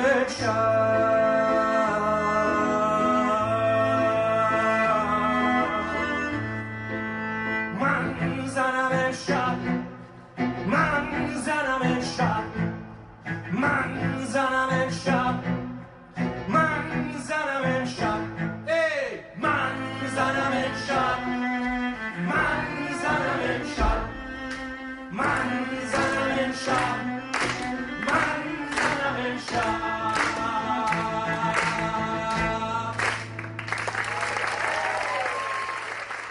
Vous venez d'entendre l'artiste iranien Babak Rajabi chanter La Femme. Alors cet artiste présent à la Bourse du Travail pour la soirée organisée par les Amis du Monde diplomatique a rencontré un grand succès. Et nous reprenons maintenant notre entretien avec Bernard Ourcade. Mais Trump, il s'en fichait de l'Iran. Par contre, en Israël, on s'en fichait pas. En Arabie Saoudite, on s'en moquait pas. Et donc, il voyait les Saoudiens, c'est la montée de la puissance du soft power iranien. En Israël, c'est le fait que l'accord n'était pas assez dur de leur point de vue. Il fallait donc renégocier cet accord ou le détruire. Donc, à mon avis, c'est plus eux qui ont soucié à l'oreille de Trump. Cet accord, tu le déchires. Que Trump qui avait la volonté du nucléaire iranien, il ne sait même pas où était l'Iran, Trump. Bon, il faut être sérieux. Mais il y avait aussi des gens avec lui. Des gens avec lui qui voulaient la guerre. Votre émission s'appelle Civis Pacem, si tu veux la paix. Certains veulent la guerre. J'étais en face, il m'est arrivé il y a une vingtaine d'années, d'être en face de John Bolton. John Bolton était le conseiller diplomatique et militaire de Trump. Il a été à l'époque du Bush 1 et 2. Et ce monsieur, c'était une réunion, l'avantage des universitaires, on va partout, même à Radio Libertaire. Mais on voit aussi des gens beaucoup moins sympathiques. Et les gens autour de Bolton, qui étaient en face de moi, disaient « Monsieur, les sanctions en Iran, il faut qu'elles mordent, comme il disait. Il faut des sanctions qui mordent. Les sanctions actuelles ne mordent pas. L'Iran était sous sanctions embargo complet. Il faut un embargo sur les produits alimentaires et les produits pharmaceutiques. Le jour où les Iraniens crèveront de faim par milliers et par millions, où ils mourront de maladies par millions, le peuple iranien, qui est très puissant et a des racines profondes, va se révolter contre ces mollahs. Ces gens-là sont prêts à ce que l'Iran tombe dans le chaos, dans la mort, pas de dizaines de milliers, de centaines de milliers de personnes, et que ce pays plonge dans le chaos, comme c'est le cas en Irak, comme c'est le cas en Afghanistan aujourd'hui, comme c'est le cas en Syrie aujourd'hui. C'est absolument épouvantable. L'Iran est encore un pays qui tient, grosso modo, avec 1000 problèmes, mais qui tient encore. Il s'agit de faire effondrer ce pays-là, qu'il crève sur place, avec guerre intérieure, avec guerre de n'importe quoi. Et donc, et après, du point de vue militaire, on peut les contrôler de toute façon. Quelques bombes, quelques bombardements résoudront le problème.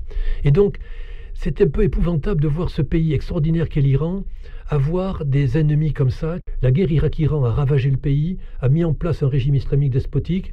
Ils cherchent maintenant un nouveau système qui mettra quoi en place? D'un chaos, qu'est-ce qui peut sortir? Un populisme?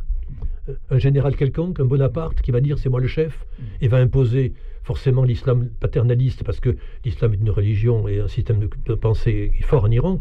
Et donc on va refaire un Khomeini mais en Staline en plus. Khomeini c'est excellent, Staline c'est très bien, les deux à la fois c'est beaucoup quand même, c'est beaucoup.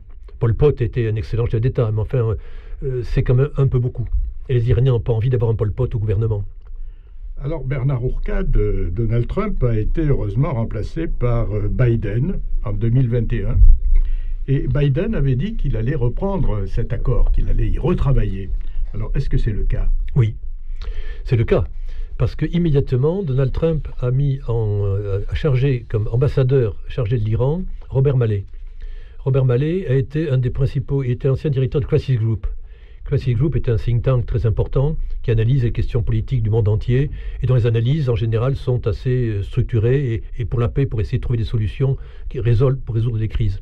Et Robert Malley, qui est parfaitement francophone, il a passé le bac en France, il a été élevé en France.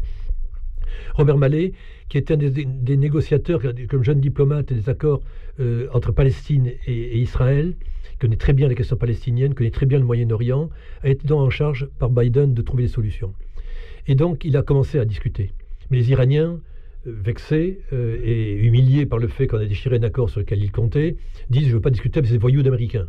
Donc les Américains doivent s'excuser, et c'est à eux de revenir dans l'accord, et ce n'est pas à moi, etc.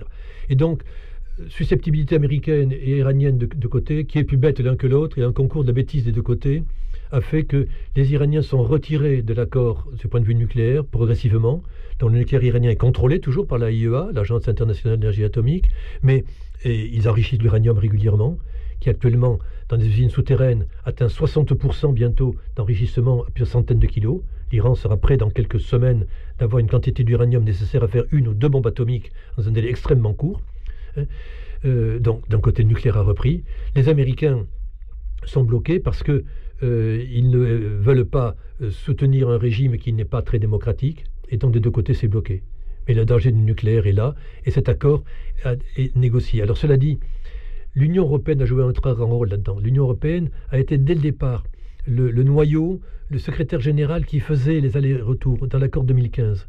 C'était Mogherini notamment, la responsable de l'affaire étrangère de l'Union européenne, qui a fait les allers-retours. Aujourd'hui c'est Job Borrell, qui est en charge de la ministre des Affaires étrangères de l'Europe, si vous voulez, qui va de Bruxelles à Paris, à Berlin, aux États-Unis, à Téhéran, sans arrêt, pour essayer de faire quelque chose. On sait très bien, c'est un secret de polichinelle, que les Américains prennent beaucoup de thé à Oman ou à Qatar avec des Iraniens qui, par hasard, prennent le thé aussi autour de la même table. Bon, parce que l'accord sur le nucléaire, il est mort, mais c'est la seule chose qui soit sur la table.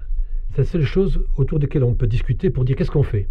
On lève les sanctions, on permet à la classe moyenne iranienne de retrouver la dynamique et on contrôle le nucléaire, ou bien on ne fait rien et le nucléaire peut dégénérer dans une bombe et la crise économique dégénérer dans un populisme dont sortira un despote iranien militaro-islamique. Un chaos. Donc l'accord sur le nucléaire 2015, personne n'a signé l'arrêt de mort, l'acte de décès, parce qu'on sait qu'il est là et que c'est finalement la seule chose importante pour les Iraniens et pour la diplomatie internationale.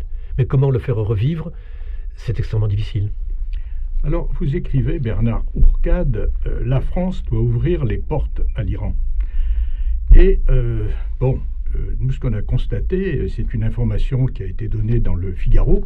Le 2 février 2023, M. Macron reçoit M. Netanyahou. Ils veulent travailler ensemble face à l'Iran. Alors là, c'est entre guillemets, travailler ensemble face à l'Iran. Et au cours d'un dîner, comme Macron a l'habitude de les offrir, il dit qu'il faut arrêter la fuite en avant de l'Iran dans son programme nucléaire.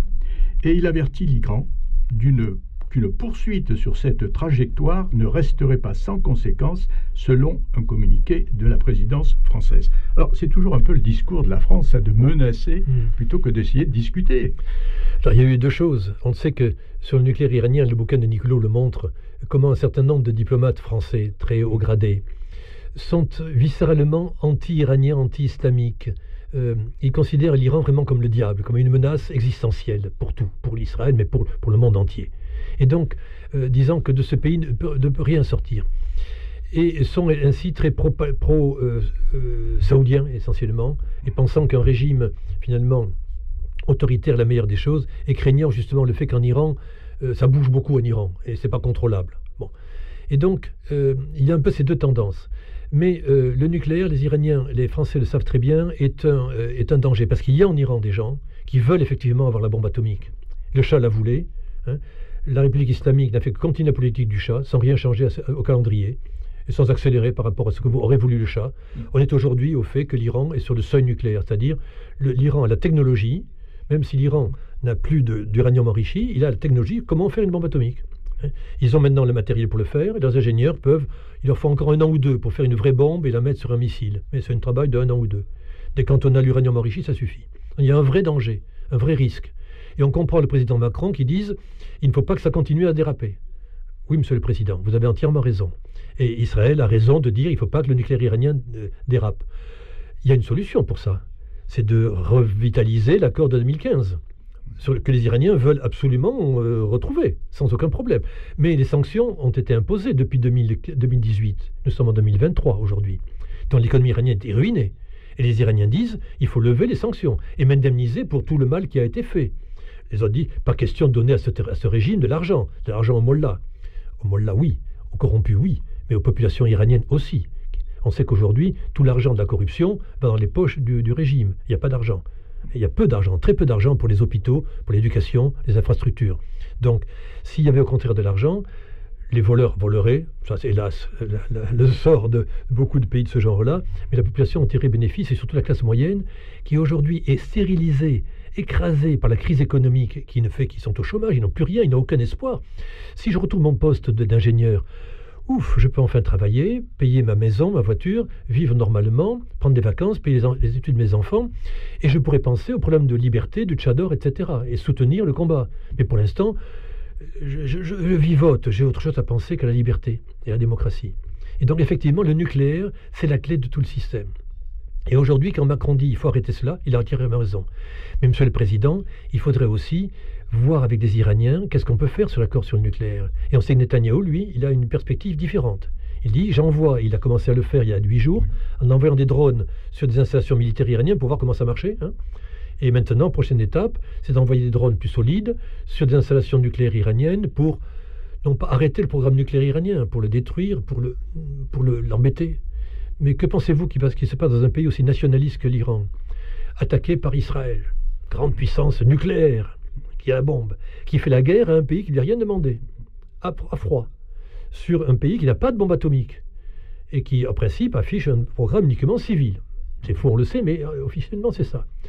Immédiatement, le gouvernement iranien va profiter de cela, comme il a bénéficié de l'attaque de Saddam Hussein en 1980, pour unifier le pays, dire, regardez, arrêtons nos divisions intérieures, pas question de manifestations dans les rues, mesdemoiselles et messieurs, pas de manifestations, répression beaucoup plus dure contre l'émergente population iranienne.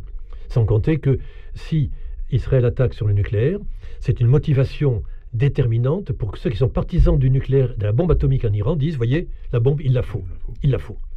Et donc, une attaque israélienne contre l'Iran écraserait la dynamique de rébellion des Iraniens et de révolution des Iraniens. C'était suicidaire pour eux. Et deuxièmement, ça rendrait à ce moment légitime, entre guillemets, la bombe iranienne. C'est catastrophique. C'est catastrophique. Et on va effectivement vers ce danger-là. Alors là, Netanyahou, lui, il est revenu au pouvoir pour ça. Les affaires intérieures des juifs intégristes, etc., c'est pas son problème. Lui, il n'est pas du tout religieux. Hein. Il est revenu au pouvoir pour ses questions personnelles, de condamner à la corruption, etc., et pour faire la guerre à l'Iran. Bon, et détruire le nucléaire iranien. C'est son obsession fondamentale. Il est aidé en cela, en France, par des diplomates de très haut rang, très haut placés dans la diplomatie française, qui disent « Netanyahou a raison. Les Iraniens sont des menteurs, des voleurs, des bandits. Les Iraniens sont gentils peut-être, mais bon, la population iranienne, c'est pas ma priorité. Hein. Le combat des Iraniens, d'accord, ils vont se libérer un jour. C'est pas mon problème aujourd'hui. Mon problème, c'est la bombe. La solution, c'est bombarder. Il n'y a pas d'autre solution. Hein. Puisqu'on le voit, et les Iraniens atteignent un niveau extrêmement élevé d'enrichissement et de capacité nucléaire. Il n'y a qu'à voir comment récemment les Iraniens ont eu du succès en plaçant des satellites sur orbite, et les Iraniens ont des capacités de placer des satellites. Il y a combien de pays au monde capables de mettre des satellites sur orbite? L'Iran, tout seul, a réussi à le faire. Donc ils ont les savants, ils ont la technologie pour faire cela. Donc la solution, je détruis. Si vous détruisez, vous avez une bombe iranienne dans 4 ou 5 ans, ça c'est certain. Est-ce la bonne solution? Monsieur le Président Macron, en même temps, vous pouvez peut-être essayer de voir si on ne peut pas vraiment relancer des discussions. Et si les sanctions étaient levées, c'est pas l'argent au mollah, ça c'est un slogan trop facile. Le budget actuel de l'Iran, de l'année prochaine qui commence au 21 mars, double le budget de l'armée, des gardiens de la révolution, de la répression, de la police, des informations. Et le budget d'éducation, de la santé, des investissements n'augmente pas. Autrement dit, il baisse de 50% puisque l'inflation est de 50%. Crèvent les Iraniens, mais vive la répression. Donc si l'argent revenait en Iran, l'armée garderait son budget, il serait même augmenté. Mais au moins, il y aurait un peu d'argent pour le reste de la population. C'est un enjeu stratégique important.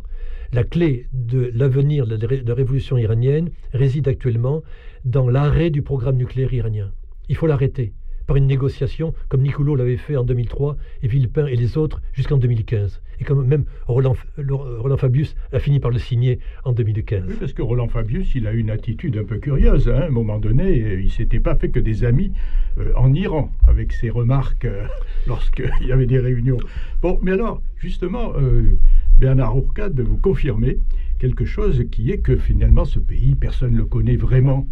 Il faut vraiment que ce soit des gens qui s'y intéressent de près pour arriver à comprendre un peu cette société et justement cette dynamique dont vous parlez, et puis ce qu'il faudrait faire pour que ces gens vivent normalement et qu'on ne soit pas... Alors, il y a énormément d'idées reçues sur l'Iran actuellement. Et est-ce que c'est justement le but de votre travail aussi d'aller contre ces idées reçues? Je suis désespéré parce que pendant 50 ans de ma vie professionnelle, mon job était de faire connaître l'Iran aux Français. Bon, c'était un métier comme un autre, pas plus bête que d'autres, mais intéressant et passionnant en fait. Et c'est un jour quelqu'un des services de renseignement iraniens, on prend beaucoup de thé en Iran avec des gens on voit très bien de qui ils sont. Il me disait, Monsieur Ourcade, vous n'avez rien fait, vous êtes nul, Monsieur Ourcade. Pourquoi? Monsieur Sarkozy, il est contre nous. Or, si vous aviez vraiment été influent en France, votre président Sarkozy, et Hollande, c'était pas mieux, aurait été favorable à l'Iran, et aurait compris l'Iran, notre dynamique généreuse. Ils ne l'ont pas été. Donc, vous n'avez rien compris à l'Iran. Alors, je me remémore que face à cette phrase-là, je n'ai pas réussi, effectivement, et aujourd'hui, merci à Radio Libertaire et à vous de m'accueillir ici pour en parler, et aux éditeurs qui publient nos quelques articles, on essaie de faire passer des choses. Hein. L'Iran, en fait, est un pays pas plus bizarre que nôtre, c'est un pays ordinaire. Les gens sont comme vous et moi, ils vivent comme tout le monde, à même aspiration que n'importe lesquels.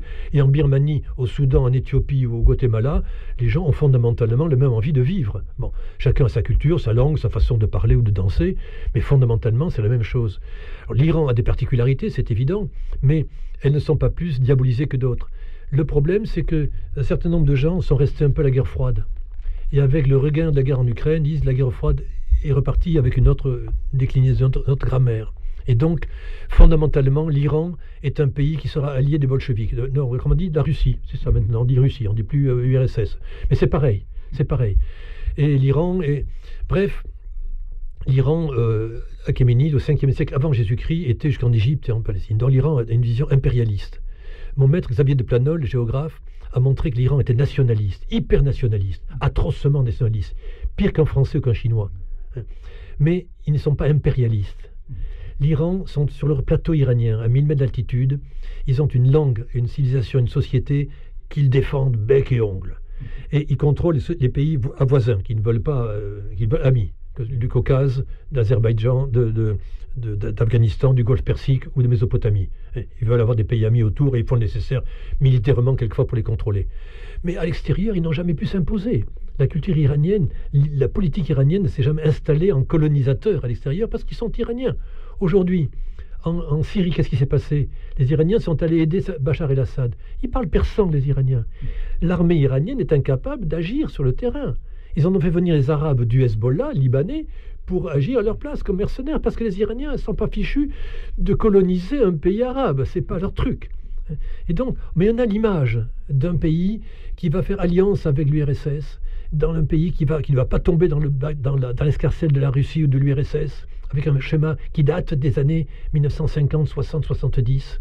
Et on ne se rend pas compte qu'il y a une population avec un nouveau système de pensée. Reprenons l'idée de Bertrand Badi et d'autres sur le fait que le monde a changé. Le monde a changé. Et donc, prenons en compte la réalité. Et sur l'Iran, effectivement, le gouvernement met en prison ceux qui cherchent sur l'Iran, qui essaient de le comprendre. Et moi-même, je suis interdit de séjour en Iran, évidemment, parce que je regarde un peu trop près ce qui s'y passe, quoi. Alors Bernard Ourcade, et on pourrait terminer, peut-être, on a commencé par cette révolution, cet esprit révolutionnaire, et alors donc les Iraniens ont toujours eu cet esprit révolutionnaire, et ils le gardent encore aujourd'hui. Oui. Alors pourtant il devrait être associé un peu avec les Français du coup. Oui, la révolution française est très bien appréciée en Iran, est très connue en Iran, dans les écoles. De Gaulle était apprécié d'ailleurs. De Gaulle est apprécié, De Gaulle. Et De Gaulle en persan... Comme résistant, De Gaulle résistant. De Gaulle, ça veut dire deux fleurs. Gaulle, c'est la fleur. De Gaulle, c'est les deux fleurs. Ah bon. C'est pour ça que De Gaulle avait une belle... Parce que le mot parlait aux Iraniens. De Gaulle, c'est le type aux deux fleurs, donc c'est un joli nom. Et donc, la Révolution française pour la liberté a été un des motifs de la Révolution iranienne au début. Ne pas oublier que la Révolution a été faite pour indépendance contre l'impérialisme américain, liberté, république, on est d'accord, et islamique, c'est la religion populaire. Donc indépendance, liberté, république, tout le monde signe. Et en France, ces idéaux ont été ceux des premiers révolutionnaires qui ont fait des révolutions populaires, qui ont ensuite été récupérés par le dernier des mots, l'islam, qui a dominé les trois autres, mais les idéaux du départ sont toujours là et toujours vivants. La preuve, les mouvements que l'on voit actuels ne font que reprendre ces idées d'indépendance, de liberté et de république. À la fin de cette émission consacrée à l'Iran, il me reste donc à remercier Bernard Ourcade d'avoir accepté notre invitation et je vous conseille bien sûr de lire ses nombreuses publications. Nous terminons donc l'émission en écoutant la chanson Liberté de Babak Rajabi.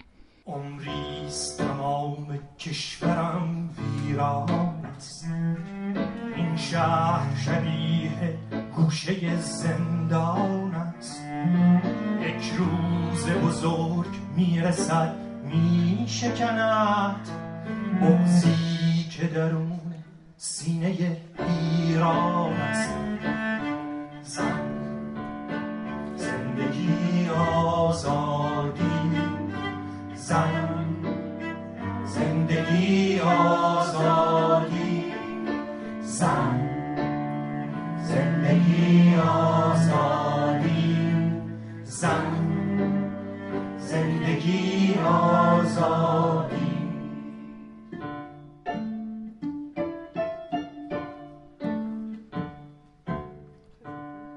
برچیده شود حجاب اجباریتان این بند و بساط مردم آزاریتان در سینه تاریخ وطن خواهد ماند بیشک اثر سیاه خونخواریتان زن زندگی آزادی زن زندگی آزادی زن زندگی آزادی زن زندگی آزادی